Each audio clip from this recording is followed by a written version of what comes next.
தமிழ்நாடு தமிழ்நாடுன்னு சொல்லியிருந்தா தமிழ்நாட்டில் வாக்கு வரலன்றதுனால தான் இப்படி சொன்னாங்களான்ற கேள்வி கேட்டிருப்பீங்க. அப்போது இது நான் ஏற்கனவே சொன்னேன், இந்தியாவினுடைய நிதிநிலை அறிக்கை. இப்போது நாம் திருக்குறள் சொன்னாங்க அப்படின்னா திருக்குறள் சொன்னால் மட்டும் போதுமா அப்படின்னு தான் நிறைய பேர் கேட்குறாங்க. இப்போது எது சொன்னாலும் அதற்கு ஒரு கேள்வி என்பது சரியானதாக இருக்காது. திருக்குறள் உலகம் முழுக்க நிறைந்திருக்கிறது. அதனால் அது ஒரு பெரிய விஷயமா எனக்கு தெரியும்.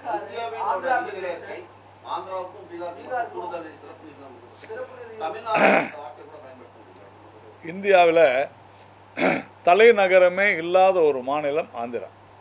அதாவது தலையே இல்லாமல் அந்த மக்கள் அங்கே இருக்கிறாங்க.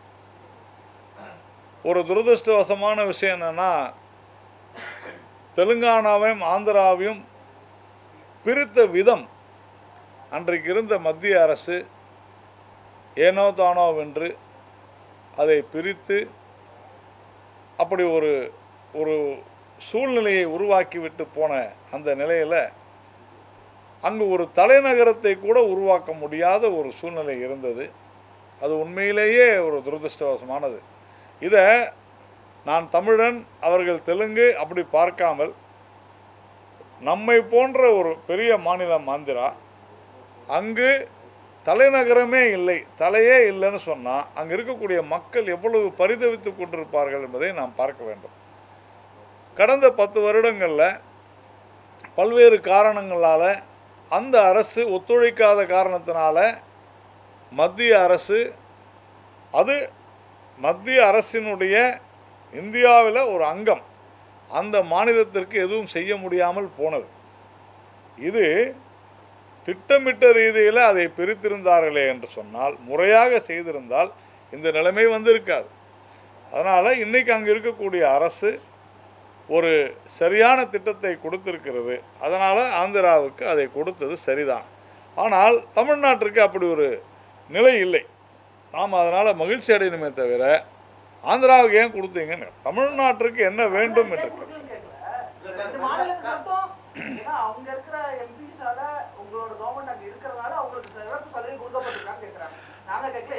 பாரதியாருடைய பாட்டு தாங்க அது சொல்ல முடியும். தமிழும் தெலுங்கும் மலையாளமும் இது எல்லாமே ஒன்று தான். இதெல்லாம் அரசியல் செய்வது என்பது தவறானதுன்னு நான் நினைக்கிறேன்.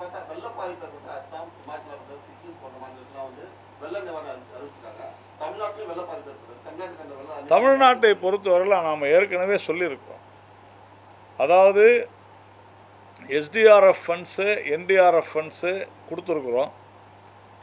மற்ற பாதிப்புகளை துறை ரீதியாக அரசு ஒதுக்குகிறது அப்படின்னு சொல்லியிருக்கிறோம்.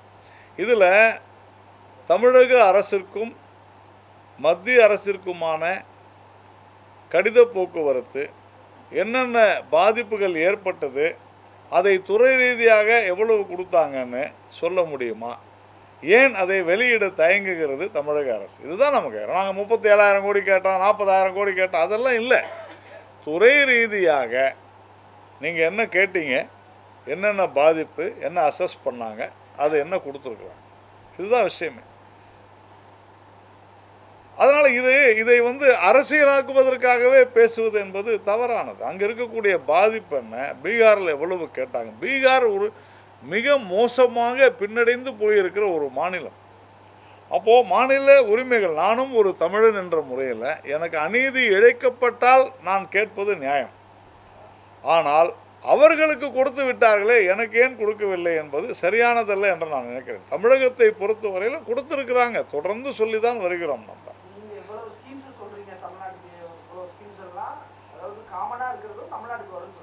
நல்லா புரிஞ்சுங்க.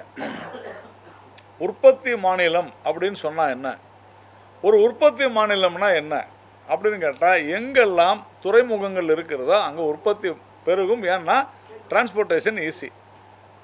நம்ம இந்தியாவில் மகாராஷ்டிரா, குஜராத்து, தமிழ்நாடு, இந்த 3 தான் பெருசு.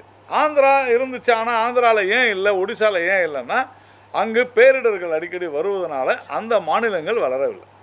அப்போது நம்ம வீட்டில் யார் அதிகமாக சம்பாதிக்கிறாங்களோ ப்ரொப்போர்ஷனேட்டாக அவங்க தான் எடுத்துகிட்டு போகணும்னு நினைக்கிறது என்ன மாதிரியான ஒரு விஷயம்?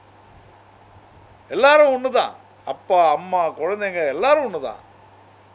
அப்போ அந்த மாதிரியான ஒரு சூழ்நிலை தான் வேண்டாம் என்று சொல்லுவோம். இப்போ உதாரணத்துக்கு இன்றைக்கி தமிழ்நாட்டில் வந்து ஹுண்டாய் கார் விற்குது அப்படின்னு சொன்னால் உத்தரப்பிரதேசத்தில் இருக்கவங்க கூட வாங்குறாங்க. ஆனால் அங்கே கார் ஃபேக்ட்ரி இல்லை. அங்கே டேக்ஸ் வந்து ரொம்ப அதிகம் காருக்கு. ஒரு கார் விற்றா 2.5 லட்சம் ரூபாய் டேக்ஸ் வருது. ஆனால் உத்தரப்பிரதேசத்திலேருந்து வருகிற கோதுமைக்கு நம்ம வரி செலுத்துறதில்லை. ஏன்னா அது அக்ரிகல்ச்சர் கமாடிட்டி. இதையெல்லாம் நாம் புரிந்து கொண்டு பேச வேண்டும். இங்கே வந்து நாங்கள் ₹1 கொடுத்தா எங்களுக்கு வந்து 19 பைசா தான் கொடுக்குறாங்கன்றதெல்லாம் சுத்த ஹம்பக்கு. இது தவறான ஒரு வாதம்.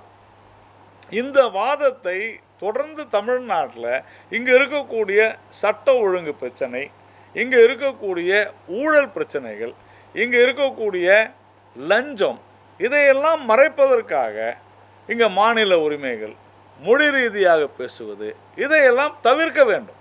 இன்றைக்கி ஒரு ஒரு அமைச்சர் ஒரு அமைச்சராக இருந்தவர் 1 வருஷமாக ஜெயிலில் இருக்கிறார். ஐயோ பாவம், ஐயோ பாவம். அவர் திடீர்னு ஒரு ஹார்ட் அட்டாக் வந்துடுது. பல ஹாஸ்பிட்டல் நம்ம பொது மருத்துவமனைக்கு போகிறாங்க. செந்தில் பாலாஜி தான் சொல்கிறேன்.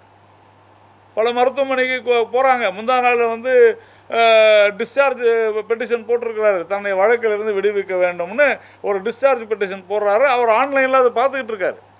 மறுநாள் இப்போ நேற்று அவர் வந்திருக்கணும். எதுக்கு? சார்ஜ் ஷீட் ஃபைல் பண்ணணும்னு சொல்லிட்டாங்க செஷன்ஸ் கோர்ட்டில். ஆனால் அவருக்கு மறுபடியும் நெஞ்சு வலி வந்துருச்சு. ஒரு அமைச்சராக இருந்தவருக்கு தொடர்ந்து இந்த மாதிரி நெஞ்சு வலி வந்து திருப்பி அதே மருத்துவமனைக்கு. நான் என்ன சொல்கிறேன், அவர் ரொம்ப பாவம். இந்த அரசாங்கம் என்ன செஞ்சுருக்கணும்? ஏற்கனவே இந்த மருத்துவமனைகளில் அனுமதித்து இவருக்கு உடல்நிலை சரியாகலைன்ட்டு எய்ம்ஸ் மருத்துவமனைக்கு டெல்லி கூட்டு போகணுமா வேணாமா? டெல்லிக்கு தான் கூட்டு போக முடியல.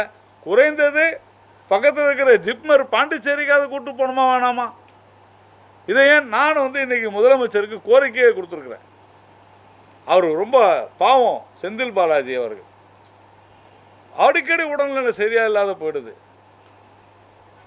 அதனால் அவரை வந்து எய்ம்ஸ்லையோ இல்லைன்னா இதில் ஜிப்மர்லேயோ அவரை காமிக்கணும். ஏன் சொல்ல வரேன்னா, இந்த மாதிரி விஷயங்கள்லாம் விட்டுட்டு நாம் தொடர்ந்து தமிழ்நாட்டில் நீட்டு தேர்வு எவ்வளவு பேசுனாங்க, நீதிமன்றத்துக்கு விட்டோம். நீதிமன்றம் என்ன சொல்லுதோ அதை செய்கிறோன்னு சொல்லியிருக்கிறோம்.